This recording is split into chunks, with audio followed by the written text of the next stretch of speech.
Good morning, friends. Welcome to my channel. So, ഇന്ന് expiry ആയ ദിവസം മാർക്കറ്റ് വളരെ ഹൈലായി ചെയ്യുന്ന നിങ്ങൾക്ക് എല്ലാവർക്കും അറിയാം. ലാസ്റ്റ് മിനിറ്റിൽ മാർക്കറ്റ് വളരെ നന്നായിട്ട് മൂവ് ചെയ്തിരുന്നു. അപ്പോൾ ഇപ്പോഴും ഞാൻ കാണുന്ന മാർക്കറ്റ് എന്ന് വെച്ചാൽ ഈ നാസ്ഡാക്കും ഡോ ജോൺസും ഓൾമോസ്റ്റ് ഗ്രീനിലാണ് ചെയ്യുന്നത്. S&P ഓൾസോ ഗ്രീനിലാണ് ചെയ്യുന്നത്.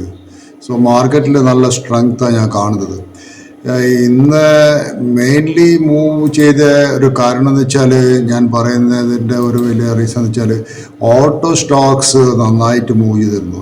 ഇന്നത്തെ മാർക്കറ്റുകൾ നോക്ക്, auto stocks like Maruti, M&M, Tata, Bajaj auto ഇതൊക്കെ ഇന്ന് വളരെ നന്നായിട്ട് ചെയ്തിരുന്നു. ഇന്നലത്തെ എൻ്റെ വീഡിയോ നിങ്ങൾ കണ്ടിട്ടുണ്ടെങ്കിൽ മനസ്സിലാക്കും. ഞാൻ പറഞ്ഞിരുന്നു കർണാടകയിൽ ഈ EV വെഹിക്കിൾസിൻ്റെ ഈ രജിസ്ട്രേഷൻ നികുതിയൊക്കെ ഇളവ് ചെയ്യുന്നുണ്ട്. കർണാടകയിൽ UPയിലാണ് ആദ്യം നികുതി ഇളവ് ചെയ്തത്. അതിനുശേഷം ഈ കർണാടക ഗവൺമെൻറ്റും ഇത് നികുതി ഇളവ് കൊടുക്കുന്നുണ്ട്. ഈ EV മാനുഫാക്ചേഴ്സിനൊക്കെ വളരെ നല്ലൊരു ബൂസ്റ്റായിരിക്കും. അതുകൊണ്ടാണ് ടാറ്റ മോട്ടോഴ്സ്, ഞാൻ ഇന്നലെ ടാറ്റ മോട്ടോഴ്സ് നിങ്ങളോട് കൺസിഡർ ചെയ്യാൻ പറഞ്ഞു. അത് ഏകദേശം 960 റേഞ്ചിൽ ഞാൻ പറഞ്ഞു. ഇതിപ്പോൾ ഞാൻ കാണുന്നൊരു ബൈ ലെവൽ ടാറ്റ മോട്ടോഴ്സിൽ കാണുന്നുണ്ട്. ഇന്നലെ വാങ്ങിച്ച കൂട്ടർക്കൊക്കെ ഇന്ന് ഏതായാലും നല്ലൊരു പ്രോഫിറ്റ് ഉണ്ടാക്കിയിട്ട് അവർ ബുക്ക് ചെയ്തിട്ടുണ്ടെന്ന് വിചാരിക്കുന്നത് എൻ്റെ വീഡിയോ കണ്ട കൂട്ടർക്ക്. അതുപോലെ മാരുതിനെ കുറിച്ച് ഞാൻ ഇന്നലെ ഒരു കമ്പാരിസൺ ചെയ്തിരുന്നു. മാരുതിയും മഹീന്ദ്രയും അതിലുള്ള എൻ്റെ വീഡിയോ കണ്ടിട്ടുണ്ടെങ്കിൽ മനസ്സിലാക്കാൻ പറ്റും. Bajaj auto all time high ആണ്. സോ ഇതാണ് പ്രധാന കാരണം. ഇന്ത്യയിൽ EV വെഹിക്കിൾസ് വെക്കുന്ന ഹയസ്റ്റ് സെയിലുള്ള മൂന്നാമത്തെ സംസ്ഥാനം ഈ കർണാടകയാണ്. സോ ഇനി അവർ ഉദ്ദേശിക്കുന്നത് അവരെ സ്റ്റേറ്റിൽ കുറേ EV വെഹിക്കിൾസിൻ്റെ രജിസ്ട്രേഷൻ ഹൈബ്രിഡ് കാർസിനൊക്കെ ഇനി വളരെ ഡിമാൻഡ് ഉണ്ടാകും. ഇനി ഹൈബ്രിഡ് കാർസിനൊക്കെ അവർ ടാക്സ് കുറക്കാൻ പോകാം. സോ ഇന്നലത്തെ എൻ്റെ വീഡിയോയിൽ ഞാനത് വളരെ ക്ലിയർ ആയി പറഞ്ഞു. അതാണ് ഇന്ന് ഓട്ടോ സെക്ടറിൽ വളരെ നല്ലൊരു മൂവ്മെൻറ്റ് നിങ്ങൾ കണ്ടത്. ഈ ഗവൺമെൻറ്റിൻ്റെ ഇങ്ങനെ ഒരു ഇൻസെൻറ്റീവ്സ് കൊണ്ടാണ് മെയിൻലി ഈ ഹൈബ്രിഡ് കാർസിൻ്റെ കമ്പനികൾ, ഈ മാരുതി, ഞാൻ ഇന്നലെ പറഞ്ഞ മാരുതി ഹൈബ്രിഡ്, ടൊയോട്ടൻ്റെ ടെക്നോളജി മാരുതിക്കുണ്ട്, അതുപോലെ ടാറ്റ മോട്ടോഴ്സൊക്കെ നന്നായി മൂവ് ചെയ്തു.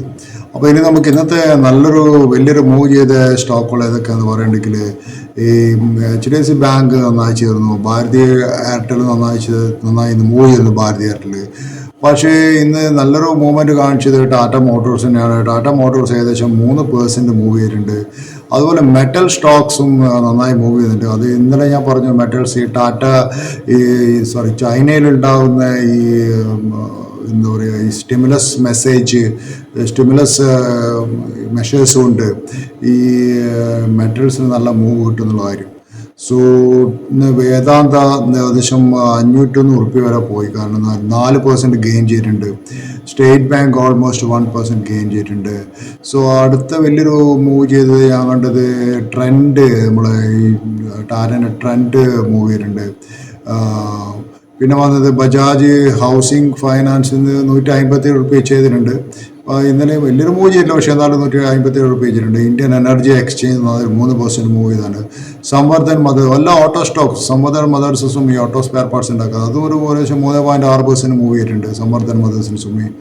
പിന്നെ ചെയ്തത് ഈസ് ട്രിപ്പ് പ്ലാനേഴ്സ്, അത് 6%ഓളം ഇന്ന് മൂവ് ചെയ്തിട്ടുണ്ട്. പിന്നെ കമ്പനി വന്നത് Nalco metal stocks, aluminium company 4% move ചെയ്തിരുന്നത്. Steel authority of India 3% move ചെയ്യുന്നത്. NMDC 3% മൂവ് ചെയ്യുന്നത്. ഗെയിൽ 2% മൂവ് ചെയ്യുന്നത്. സോ ഇങ്ങനെയുള്ള എല്ലാ മെറ്റൽ സ്റ്റോക്സും നന്നായിട്ട് ഇന്ന് ചെയ്ത് ഞാൻ കാണുന്നുണ്ട്. അതുപോലെ പ്രതാപ് സ്നാക്സ് എന്ന കമ്പനിയും നല്ലതായിട്ട് മൂവ് ചെയ്ത്. പ്രതാപ് സ്നാക്സ് നന്നായിട്ട് ചെയ്തൊരു കമ്പനിയാണ്. പിന്നെ ഞാനൊരു സ്റ്റോക്ക് നിലങ്ങളൊരു വാച്ച് ചെയ്യാൻ പറഞ്ഞു. പഞ്ചാബ് നാഷണൽ ബാങ്ക് അതിൽ വളരെ ലോല് വന്നിട്ടുണ്ട്. ഒരു ബൈങ് ലെവലാണ് പഞ്ചാബ് നാഷണൽ ബാങ്ക് നന്നായിട്ട് മൂവ് ചെയ്യുന്നു. പിന്നെ മൂവ് ചെയ്തത് എലിക്കോൺ എഞ്ചിനീയറിംഗ് എന്ന് പറഞ്ഞ കമ്പനി 5% മൂവ് ചെയ്യുന്നു. ഇതൊക്കെയാണ് ഇന്നത്തെ വലിയ മൂവ് ചെയ്ത കമ്പനി. ഇത് നിഫ്റ്റിയിലെ കമ്പനിയല്ല Elecon anyway. So these companies has done very well. ഇപ്പം TCS, ഇൻഫോസിസ്, HCL ടെക് ഒന്നും അത്ര വലിയ മൂവ് ചെയ്യില്ല, പക്ഷെ എന്നാലും it has done well.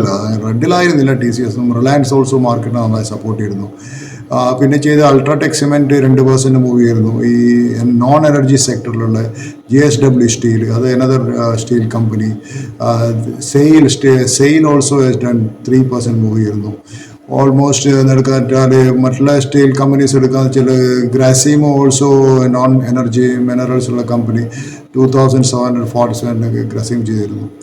So overall മാർക്കറ്റിൽ നല്ല സ്ട്രെങ്ത് ആണ് കാണുന്നത്. സോ അത് വലിയൊരു ഗുഡ് സൈൻ ഓഫ് ദി മാർക്കറ്റാണ്. പിന്നെ ഇന്നത്തെ ദുബായ് മാർക്കറ്റ് എടുക്കാൻ വെച്ചാൽ ദുബായ് ബെഞ്ച് മാർക്ക് 0.5% ദുബായിൻ്റെ ഷെയർ ഇൻഡെക്സിൽ നിന്ന് ഗെയിൻ ചെയ്തിട്ടുണ്ട്. പക്ഷേ അബുദാബിയിൽ benchmark index fell to 0.4%. പിന്നെ ഓയിൽ പ്രൈസ് നോക്കുകയാണെങ്കിൽ ഡൗൺ ആണ്. അത് വെച്ചാൽ ഓയിലിൻ്റെ അത് ഇന്ത്യക്ക് ഗുണം ചെയ്യുന്ന പറയുന്നത്, ഈ ഓയിലിൻ്റെ പ്രൈസ് കുറയുന്നുണ്ട്. അപ്പോൾ സൗദി അറേബ്യ വിചാരിച്ച് ദേ പ്രിപ്പയർ ടു, അവർ പറയുന്നത് അവർ എക്സ്പെക്ട് ചെയ്ത പ്രൈസ് $100 പെർ ബാരലായിരുന്നു. പക്ഷേ അതൊരു അൺഒഫീഷ്യൽ പ്രൈസ് ടാർഗറ്റാണ് സൗദി അറേബ്യ പറഞ്ഞത്. പക്ഷേ അവരിപ്പം അത് അബാൻഡൻ ചെയ്തു, അവരെ പ്രൊഡക്ഷൻ കൂട്ടിയെന്ന് പറഞ്ഞു. പിന്നെ വേറൊരു പ്രധാനപ്പെട്ട കാര്യം ഇന്ത്യയിൽ കാണുന്നത് വെച്ചാൽ നമ്മുടെ രാജ്യത്ത് എന്നല്ല പറയുന്നത്, all over the world unemployment കുറയുന്നുണ്ട്. പക്ഷേ at the same time job insecurity കൂടി വരിക എന്ന് പറയുന്നു. സോ അതാണ് ഇവരെ പറയുന്നത് കേൾക്കുന്നത്. പിന്നെ വേറൊരു കാര്യം എന്ന് വെച്ചാൽ ഇന്ത്യയിലുള്ള പ്രശ്നം എന്ന് വെച്ചാൽ ക്യാപിറ്റൽ മൊബിലിറ്റി. കാരണം ഈ capital international mobility of the capital അതാണല്ലോ നമ്മളെ goal for the free market economy എന്ന് പറയുന്നത്. സോ അതൊരു freedom of people, at the same time freedom of the greater freedom of the capital to move across the borders. അത് വളരെ കുറവാണ്. കാരണം India government ഇപ്പം ശ്രമിച്ചുകൊണ്ടിരിക്കുന്നതാണ് ഈ ഫോറിനിൽ പോയിട്ട് ഇൻവെസ്റ്റ്മെൻറ്റ് ഇന്ത്യയിൽ കൊണ്ടുവരാനും. They want to boost the manufacturing here. അപ്പോൾ ഇങ്ങനെയുള്ള ഫോറിൻ ഇൻവെസ്റ്റേഴ്സ് ഇന്ത്യയിൽ ഇൻവെസ്റ്റ് ചെയ്യണം. So free flow of capital ഇന്ത്യയിൽ വരണമെന്നാണ് നമ്മുടെ ഗവൺമെൻറ് പ്രതീക്ഷിക്കുന്നത്.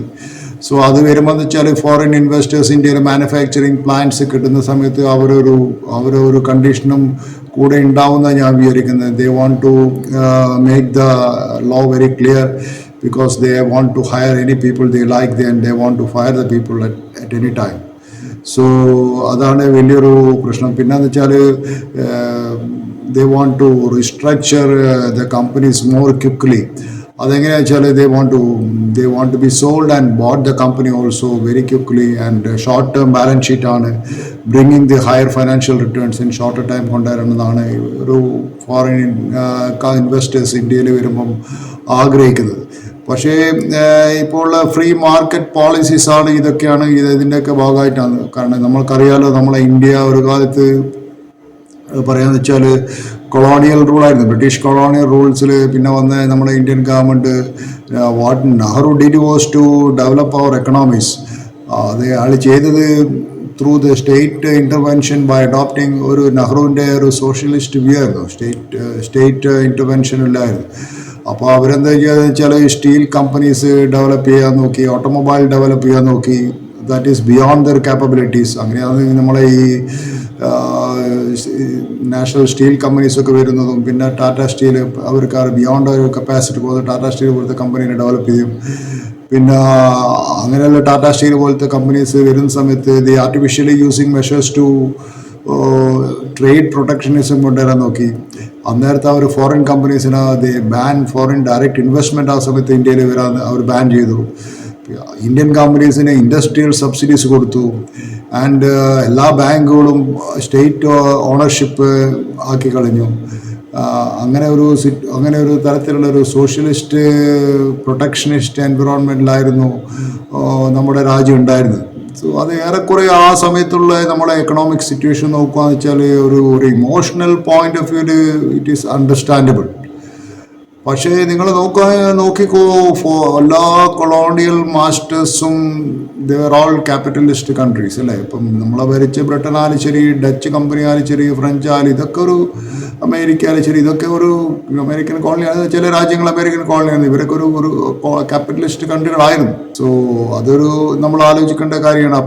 അപ്പോൾ എന്താ സംഭവിച്ചതെന്ന് വെച്ചാൽ ഇങ്ങനെയുള്ള ഒരു പ്രൊട്ടക്ഷനിസ്റ്റ് എൻവിറോൺമെൻറ്റിൽ വന്നപ്പോൾ ഇങ്ങനെയുള്ള സ്ട്രാറ്റജി എന്താ ചെയ്തെന്ന് വെച്ചാൽ ഒരു best stagnation of the economy and the waste ഡിസാസ്റ്ററാണ് ഇന്ത്യയിൽ ഉണ്ടാക്കിയത്. അത് കുറേ കാലത്തേക്ക് നമ്മളൊക്കെ അനുഭവിച്ചാണല്ലോ. നമ്മളെ രാജ്യത്ത് യാതൊരു ഗ്രോത്തും ഉണ്ടായിരുന്നില്ല, എക്കണോമിക് ഗ്രോത്ത് ഉണ്ടായിരുന്നില്ല. they protected all the industry, and the protected industry they failed to grow. കാരണം അവർക്ക് ഗ്രോ ചെയ്യാനുള്ള they are already protected. നമ്മൾ നോക്കുക, നമ്മൾ ഓയിൽ വെക്കുന്നെങ്കിൽ നമ്മൾ BPCL അല്ലെങ്കിൽ ഓയിൽ ഇന്ത്യ അല്ലെങ്കിൽ HPCL മാത്രമേ ഇവിടെ ഓയിൽ വെക്കാൻ പറ്റും. We don't allow Exxon Mobil, we don't allow Saudi Aramco to come and sell the oil in India, or ADNOC to sell and come and oil in India. We only want BPCL or state-owned companies to sell the oil in India. അല്ലെങ്കിൽ you take the coal only you have to buy it from Coal India. You cannot, we don't allow any Rio Tinto പോലത്തെ കമ്പനികൾ ഇന്ത്യയിൽ വരാൻ സമ്മതിക്കില്ല. നമ്മൾ all state on companies നിങ്ങൾ ആലോചിച്ച് നോക്കുക, ഇങ്ങനെയുള്ള ഒരു സ്റ്റേറ്റ് ഓൺഡ് എൻ്റർഷിപ്പിലാണെന്ന് നമ്മൾ രാജ്യം ഉണ്ടായിരുന്നത്. പക്ഷേ ഇത് കുറേയൊക്കെ നമ്മുടെ രാജ്യത്തൊരു ഗ്രോത്ത് ഇല്ല, എക്കണോമിക് ഗ്രോത്ത് ഇല്ല, ആൻഡ് ഈ companies don't want to grow also. നമ്മൾ മോണോപ്പൊളി ബിസിനസ്സാണ്. നിങ്ങൾ നമ്മളെ പമ്പിൽ വരണം, പെട്രോൾ ഫില്ല് ചെയ്യണമെന്ന് മാത്രമേ നമുക്കുള്ളൂ. നമുക്കതൊരു സർവീസ് ഒന്നുമില്ല. Your customer is A beggar.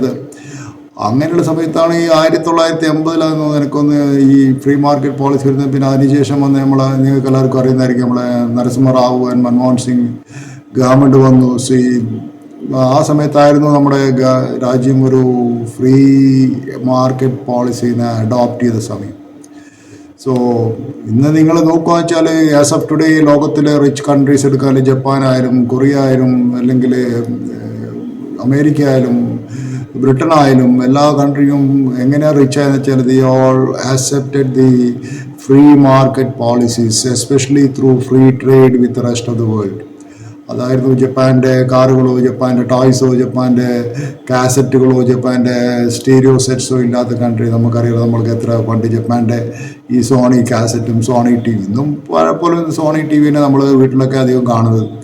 So അത് ഞാൻ പറഞ്ഞു വിടുന്ന വെച്ചാൽ പിന്നെ ഈ ബ്രിട്ടൻ ആയാലും ശരി, ഇവരൊക്കെ suppose to be the free trade market, free മാർക്കറ്റിനെ എൻകറേജ് ചെയ്ത കൺട്രികളായിരുന്നു. സോ അവർ മറ്റുള്ള കൺട്രികളോടും പറഞ്ഞു, നിങ്ങൾക്ക് റിച്ചറാണെങ്കിൽ നിങ്ങളും ഫ്രീ ട്രേഡിനെ എൻകറേജ് ചെയ്യണം. അങ്ങനെയാണ് നമ്മുടെ പുവർ കൺട്രിയായ നമ്മുടെ രാജ്യവും ഇങ്ങനെയുള്ള ഫ്രീ ട്രേഡിന് മാർക്കറ്റിനെ ഇന്ത്യൻ ഓപ്പൺ ചെയ്തത്. ആ സമയത്താണ് നമ്മൾ ഇന്ത്യൻ മാർക്കറ്റ് ഓപ്പൺ ചെയ്തതും ഇന്ത്യയിലുള്ള പല വിദേശത്തിലുള്ള ഇൻവെസ്റ്റ്മെൻറ്റ് നമ്മളെ ഇൻഫോസിസ് പോലത്തെ അല്ലെങ്കിൽ മറ്റേ സത്യം കമ്പ്യൂട്ടർ പോലത്തെ ഇന്നത്തെ കാണുന്ന SCL ടെക്, ഇതുപോലെ പല കമ്പനികളും ഇന്ത്യയിൽ ഓപ്പൺ ചെയ്യാനും ഇതുപോലുള്ള സാധ്യതകൾ കൂടിയത്. സോ പക്ഷേ ഇതിനെന്ന് വെച്ചാൽ free market policies made few countries rich.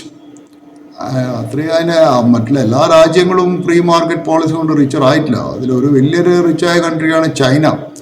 ചൈനയെ കുറിച്ച് എനിക്കറിയാലോ, ചൈനയ്ക്ക് യാതൊരു റിസോഴ്സസ് ഇല്ലാത്ത കൺട്രിയാണ് China. Only free market policy കൊണ്ട് റിച്ചായ ഒരു കൺട്രിയാണ്. പക്ഷെ നമ്മുടെ രാജ്യത്തെന്ന് വെച്ചാൽ പിന്നെ ഒരു പ്രശ്നം എന്ന് വെച്ചാൽ heavy restriction on the cross border flows of capital.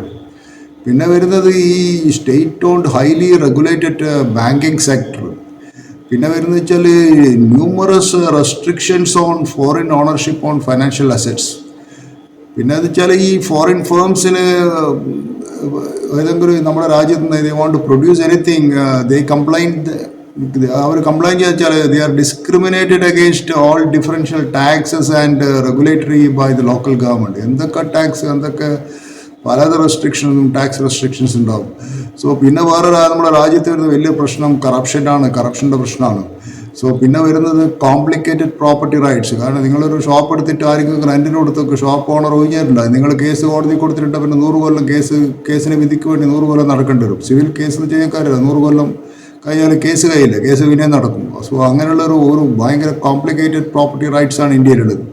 പിന്നെ വലിയൊരു കാര്യം എന്ന് വെച്ചാൽ India is the pyrite capital of the world എന്ന് പറയും. അത് ഞാൻ പറയാനുള്ള കാരണം വെച്ചാൽ പിന്നെ നമ്മളെ രാജ്യം യാതൊരു ഇൻ്റലക്ച്വൽ പ്രോപ്പർട്ടി റൈറ്റ്സിനും റെസ്പെക്ട് ചെയ്യാത്തൊരു കൺട്രിയാണ്. നിങ്ങളത് ആലോചിച്ച് നോക്കുക, നിങ്ങൾ ഇപ്പോൾ ഉപയോഗിക്കുന്ന കമ്പ്യൂട്ടർ, അതിനുള്ള സോഫ്റ്റ്വെയർ നിങ്ങൾ നോക്കുക. നിങ്ങൾ pirated software original software use ചെയ്യുന്നത്. നിങ്ങൾ കമ്പ്യൂട്ടറിൽ ഇപ്പോൾ മൈക്രോസോഫ്റ്റിൻ്റെ സോഫ്റ്റ്വെയർ MS ഓഫീസ് പൈറേറ്റഡ് ആയിരിക്കില്ലേ, അഡോബിൻ്റെ സോഫ്റ്റ്വെയർ പൈറേറ്റഡ് ആയിരിക്കില്ലേ. ഇനി ഞാൻ just to name a few. അല്ലെങ്കിൽ നിങ്ങൾ നോക്കിക്കോ, പിന്നെ ഈ നാട്ടിൽ ഇപ്പോൾ ആൾക്കാർ വലിയ റോളക്സ് വാച്ചൊക്കെ കിട്ടി നടക്കുന്നത്, അതിൽ പകുതി ഫേക്ക് റോളക്സ് വാച്ച് നിങ്ങൾക്കറിയാമോ? പകുതി ഫേക്കാണ് റോളക്സ് വാച്ച്, എനിക്കറിയാതെ. അത് ദുബായ് മാർക്കറ്റിൽ ADFI റോളക്സ് ഫേക്ക് വാച്ചുകളൊന്നും ഐ നോ ദാറ്റ്. കാരണം എത്ര അവിടെ കിട്ടുന്ന സ്ഥലങ്ങളുണ്ട്. ഇവിടെ നാട്ടിൽ ആൾക്കാർ കെട്ടി നടക്കുന്ന വാച്ചുകളൊക്കെ പകുതി ഫേക്കാന്ന് എനിക്ക് തോന്നുന്നു. പിന്നെ അതുപോലെ നാട്ടിലെ ആൾക്കാർ ഇട്ട് നടക്കുന്ന കാൽവിൻ ഹോബിൻസ് ടീഷർട്ട്, ഇത് ഇന്ത്യയിലുണ്ടാവും. കാൽവിൻ ഹോബിൻസ് ടീഷർട്ടൊക്കെ ഡ്യൂപ്ലിക്കേറ്റ് ആൾക്കാർ ഇട്ട് കിടക്കുന്ന നൈക്കിൻ്റെ ഒക്കെ ഡ്യൂപ്ലിക്കേറ്റ് എല്ലാം കാൽവിൻ ഹോബിൻസ് എല്ലാം നിങ്ങൾ കണ്ടിയാൽ അല്ല ഒറിജിനലാണ് നിങ്ങൾ വിചാരിക്കുന്നുണ്ട്. I don't think so. അപ്പോൾ ഞാൻ പറയുന്നത് ഈ large number of state owned എന്റർപ്രൈസിൽ നമ്മുടെ രാജ്യത്തുള്ള ഈ സ്റ്റേറ്റ് ഓൺഡ് എന്റർപ്രൈസ് ഒക്കെ ഇപ്പോൾ ഇന്ന് അതിൻ്റെ സ്റ്റോക്ക് വാല്യൂ കോൾ ഇന്ത്യൻ്റെയും അല്ലെങ്കിൽ പഞ്ചാബ് നാഷണൽ ബാങ്ക് ആയാലും ഓയിൽ ഇന്ത്യ ആയാലും ഇങ്ങനെയുള്ള PSU കമ്പനികൾ എടുക്കാൻ ചില ഹൈ വാല്യൂഷനാണ് കാണിക്കുന്നത്. പക്ഷേ many of the PSUs many of which are making large losses for a long time. ഇപ്പോഴും പലതും ലോസ് തന്നെ. പക്ഷേ ഈ മാർക്കറ്റിൽ ഈ പ്രൈസ് കൊടുത്തിട്ട് ഇത്ര പൈസയിൽ ഇതൊക്കെ വാങ്ങിക്കാന്ന് വെച്ചാൽ എനിക്ക് തോന്നുന്നില്ല അത്ര വലിയ പ്രോഫിറ്റബിലിറ്റി ഈ കമ്പനീസൊക്കെ BPCL HPCL ഒക്കെ കാണിക്കുന്നുണ്ട്. സോ ഇതൊക്കെ മെയിൻലി റൺ ചെയ്യുന്നതിൻ്റെ ഗവൺമെൻറ്റിൻ്റെ സബ്സിഡി കൊണ്ടും ഗവൺമെൻറ് ഗ്രാൻറ്റും മോണോപ്പൊളി റൈറ്റ്സും ഉണ്ട്. നാളെ ഈ മോണോപ്പൊളി BPCL അല്ലെങ്കിൽ HPCL എടുത്തു മറ്റുള്ള പെട്രോളിയം കമ്പനീസ് എല്ലാം വന്ന് പെട്രോൾ എടുക്കുക അലോ ചെയ്യും. എക്സോൺ മൊബൈലിന് അലോ ചെയ്യില്ല, അറാംകോന് അലോ ചെയ്യില്ല, അല്ലെങ്കിൽ അഡ്നോക്കിന് അലോ ചെയ്യും. So you will see how they compete in the market. So അതാണ് ഞാൻ പറയുന്നത്. കാരണം വെച്ചാൽ ഈ കമ്പനീസ് ഇന്ന് കാണുന്ന ഈ വാല്യൂഷനിൽ PSU കമ്പനികളിൽ ഒരിക്കലും വാങ്ങാൻ പറ്റില്ല എന്ന് എനിക്ക് പറയാം. കാരണം it's A very high valuation. ഇത്ര ഹൈ വാല്യൂഷനിൽ PSU കമ്പനികൾ വാങ്ങിക്കാന്ന് വെച്ചാൽ ഇതെല്ലാം ഗവൺമെൻറ് കൺട്രോൾ. നാളെ വേറെ ഗവൺമെൻറ് റെഗുലേഷൻ മാറ്റി കഴിഞ്ഞാൽ ഈ സ്റ്റോക്ക് പ്രൈസിലൊന്നും ഇതിൽ നിൽക്കാൻ പറ്റുന്നത് ഐ ഡോണ്ട് തിങ്ക് സോ. അതിൻ്റെ മാനേജ്മെൻറ്റ് കോമ്പറ്റൻ്റ് ആണോ? ഫോറിൻ കമ്പനീസ് ഇന്ത്യയിൽ വന്നാൽ ഇവർ കോമ്പറ്റ് ചെയ്യാൻ റെഡിയാണോ? നമുക്ക് കാണേണ്ട കാര്യങ്ങൾ തന്നെയാണ്. പിന്നെ വേറെ കാര്യം നമ്മുടെ രാജ്യത്ത് നിങ്ങൾക്കറിയല്ലോ, corruption is very rampant and political parties selling their government jobs to their own people. കേരളത്തിൽ തന്നെ കാണുന്നല്ലോ. പിന്നെ ഈ പബ്ലിക് ഫൈനാൻസ് സിസ്റ്റം, നമ്മുടെ ഗവൺമെന്റിന്റെ ഫൈനാൻസ് സിസ്റ്റം വളരെ ഖജാവനൊക്കെ വളരെ ഇവിടെ ശമ്പളം കൊടുക്കാനോ വളരെ പ്രിക്കാരിയസ് കണ്ടീഷനിലുള്ളത്. ഇങ്ങനെയുള്ള എല്ലാ അവസ്ഥയിലും നമ്മൾ എന്തിനാണ് ഈ ഡിസ്ക്രിമിനേറ്റ് ചെയ്യുന്നത് അഗേൻസ്റ്റ് ദി ഫോറിൻ ഇൻവെസ്റ്റ്മെന്റ് ഇന്ത്യയിൽ വരുന്നതിനോ ഫോറിൻ ബിസിനസ്സുകാർ ഇന്ത്യയിൽ വന്ന് ചെയ്യുന്നതിനോ ഭയങ്കര റെസ്ട്രിക്ഷൻ. ഇപ്പോൾ ചൈനീസ് കമ്പനീസ് ഇന്ത്യയിൽ ബിസിനസ് ചെയ്യാൻ പാടില്ലെന്നത് പറയുന്നത്. ഞങ്ങളിപ്പോൾ ഞാൻ ഇന്നലെ വായിച്ചെന്ന് വെച്ചാൽ Indian finance ministry Indian government പറഞ്ഞാൽ ഈ കമ്പ്യൂട്ടർ ലാപ്ടോപ്പ് ഒക്കെ ഇമ്പോർട്ട് ചെയ്യണമെങ്കിൽ നിങ്ങൾ ഗവൺമെന്റ് എടുക്കുന്ന ആദ്യം പെർമിഷൻ എടുക്കണം. മാത്രമല്ല എത്ര ലാപ്ടോപ്പ്, എന്താണ് ഇത് യൂസ് ചെയ്യുന്നത്, എന്തിനാണ് യൂസ് ചെയ്യുന്നത്, ഇതിനൊക്കെ കൂടുതൽ ഡീറ്റെയിൽസ് കൊടുക്കണം. മൊബൈൽ ഫോണിന് ഇമ്പോർട്ട് ചെയ്യാൻ പറ്റില്ല. ഇതിനെയൊക്കെ ഇന്ത്യയിൽ തന്നെ മാനുഫാക്ചർ ചെയ്യണം. So then the cost will go up. നമ്മളെ പോലത്തെ ആൾക്കാർക്ക് ഒരു മൊബൈലോ ഒരു ലാപ്ടോപ്പോ വാങ്ങിക്കാൻ പറ്റുമോ എന്നുള്ള കാര്യം തന്നെ അഗെയിൻ ക്വസ്റ്റനബിൾ. കാരണം ഇവിടുന്ന് മേടിക്കുന്നതിൻ്റെ നമുക്ക് അതിനുള്ള ടെക്നോളജി ഉണ്ടോ, നമുക്കുള്ള കോമ്പറ്റൻസി ഉണ്ടോ, നമുക്ക് ആ പ്രൈസിന് വിൽക്കാൻ പറ്റുമോ, ഇതൊക്കെ ടൈം നമുക്ക് പറയാൻ പറ്റും. പക്ഷേ നമുക്ക് ഇതിനെക്കുറിച്ച് ഈ protection of the intellectual property ഇന്ത്യയിൽ വളരെ മോശമാണ്. ഇൻ്റലക്ച്വൽ പ്രോപ്പർട്ടി റൈറ്റ്സ് ഇല്ല. പെർട്ടിക്കുലർലി പിന്നെ ഫോറിനേഴ്സിൻ്റെ കോപ്പി റൈറ്റ്സിന് യാതൊരു വാല്യൂവും ഇന്ത്യയിൽ കാണുന്നില്ല. അതാണ് നമ്മൾ ഈ കമ്പ്യൂട്ടറിൽ കാണുന്ന സോഫ്റ്റ്വെയർ ഒക്കെ 90% സോഫ്റ്റ്വെയറും ഞാൻ കാണുന്നത് ഇവിടെ പൈറേറ്റഡ് സോഫ്റ്റ്വെയർ ആണ്. സോ അങ്ങനെയുള്ള ഒരു ഹെവി പ്രൊട്ടക്ഷനിസവും discrimination against the foreign investment, weak protection against the property rights, monopolies, corruption, lack of meritocracy, ഇതൊക്കെയാണ് നമ്മുടെ കൺട്രീൻ്റെ വലിയ പ്രശ്നങ്ങൾ. സോ ഞാൻ പറഞ്ഞു വരുന്നത് ഇങ്ങനെയുള്ള കൺട്രികൾ ഈ കൺട്രികൾ ഇന്ത്യക്ക് പക്ഷേ എന്തൊരു ഗുണം എന്ന് വെച്ചാൽ എന്തൊക്കെ പ്രശ്നങ്ങൾ ഇങ്ങനെ ഉണ്ടായാലും ഇന്ത്യയിൽ ലാർജ് ഡൊമസ്റ്റിക് മാർക്കറ്റ് ഉണ്ട്. ഇവിടെ എത്ര കോടി ജനങ്ങളുണ്ട്. ഇവരൊക്കെ നിങ്ങൾക്ക് എന്ത് കമ്പ്യൂട്ടർ വെക്കാൻ പറ്റും, എന്ത് മൊബൈലും വെക്കാൻ പറ്റും, ഏത് ടൈപ്പ് ഓഫ് ഫുഡും വെക്കാൻ പറ്റും ഇന്ത്യയിൽ. കാരണം ഇത്ര ആൾക്കാർക്ക് ഫുഡ് വേണം കഴിക്കാൻ. ഇന്ത്യയിൽ എത്ര ഫുഡ് വേണം കഴിക്കാൻ, എത്ര കോടിക്കണക്കിന് ആൾക്കാരുണ്ട്. സോ ഇനി ബാസ്മതി റൈസ് വിൽച്ചാൽ ഇനി ഇന്ത്യനോ. സോ അതാണ് കാര്യം. പക്ഷേ നിങ്ങളൊരു കൺട്രി എടുക്ക്, tiny country like Finland, Denmark, ഇങ്ങനെയുള്ള കൺട്രി ഈ ഇത്ര വലിയ ഡൊമസ്റ്റിക് മാർക്കറ്റ് ഇല്ലാത്ത country. Of course India is a വലിയ ഡൊമസ്റ്റിക് കൺട്രി. അമേരിക്ക പറയുന്നത് വെച്ചാൽ they benefit abundance from the natural resource. അമേരിക്കക്ക് അത്രയും നാച്ചുറൽ റിസോഴ്സ്. സൗദി അറേബ്യക്ക് അത്ര വലിയ നാച്ചുറൽ റിസോഴ്സ് ഉള്ള ഒരു കൺട്രിയാണ്. അവർക്ക് അത്രയധികം ഓയിലുണ്ട്. സോ അവർക്ക് പറയാം നമുക്ക് നാച്ചുറൽ റിസോഴ്സസ് ഉണ്ട്. പക്ഷേ നിങ്ങളൊരു കൺട്രി എടുക്കുക, സൗത്ത് കൊറിയ, സ്വിറ്റ്സർലാൻഡ്, ഫിൻലാൻഡ് അല്ലെങ്കിൽ ഡെൻമാർക്ക്, ഇതുപോലുള്ള കൺട്രിക്ക് പിന്നെ they have no natural resources, virtually no natural resources. അതെങ്ങനെയാണ് ഇത്ര വലിയ സക്സസ്ഫുൾ കൺട്രി സ്വിറ്റ്സർലാൻഡോ അല്ലെങ്കിൽ പിന്നെ ചൈനയോ ജപ്പാനോ, ഇവർക്കൊന്നും യാതൊരു നാച്ചുറൽ റിസോഴ്സസ് ഇല്ലാത്ത രാജ്യങ്ങളാണ്. സോ അമേരിക്ക പറയുന്നത് നമ്മുടെ രാജ്യത്ത് ഇമിഗ്രൻസ് വന്നപ്പോൾ അതൊരു പോസിറ്റീവ് ഫാക്ടറായി. പക്ഷേ അതേസമയത്ത് നമ്മളെ രാജ്യത്ത് പിന്നെ നിങ്ങളെ കൺട്രികളെടുക്കുക Germany, Taiwan, they lost a lot of best brains and best people, See, for example, India lost many best brains to United States. So അത് എങ്ങനെ എക്സ്പ്ലെയിൻ ചെയ്ത് നിങ്ങൾ? സോ അത് ഒരു കാര്യമാണ് ഞാൻ പറയാം. So again I will come to market. നിങ്ങൾ നാളത്തെ മാർക്കറ്റ് ഏതായാലും ഗ്രീനിൽ ഓപ്പൺ ചെയ്യാമെന്ന് വിചാരിക്കുന്നത്. അപ്പോൾ നാളെ വാച്ച് ചെയ്യേണ്ട സ്റ്റോക്ക് അഗെയിൻ ടാറ്റ മോട്ടോഴ്സ് തന്നെയാണ്, ഓട്ടോമൊബൈൽ സ്റ്റോക്സ് തന്നെയാണ് കുറച്ചുകൂടി നന്നായിട്ട് മൂവ് ചെയ്യാമെന്ന് ഞാൻ വിചാരിക്കുന്നത് നാളത്തെ മാർക്കറ്റിൽ. പിന്നെ മാർക്കറ്റ് ഓൾ ടൈം ഹൈയിലുള്ളത്, പക്ഷേ ഇന്നത്തെ മാർക്കറ്റ് കുറയാനും സാധ്യതയില്ല. പക്ഷേ ഇതിപ്പോൾ 26,000 ക്രോസ് ചെയ്ത് എൻ്റെ വ്യൂ എന്ന് വെച്ചാൽ നാളെ മാർക്കറ്റ് ഓപ്പൺ ചെയ്തിട്ട് പറയാൻ പറ്റും. എനിക്കിന്ന് മാർക്കറ്റിനെ പ്രിഡിക്റ്റ് ചെയ്യാന്ന് വെച്ചാൽ nobody can predict the market. പിന്നെ I don't want to guess. പക്ഷേ എനിക്ക് തോന്നുന്നത് മാർക്കറ്റിൽ automobile stocks is going to do well. Thank you. Have a nice day.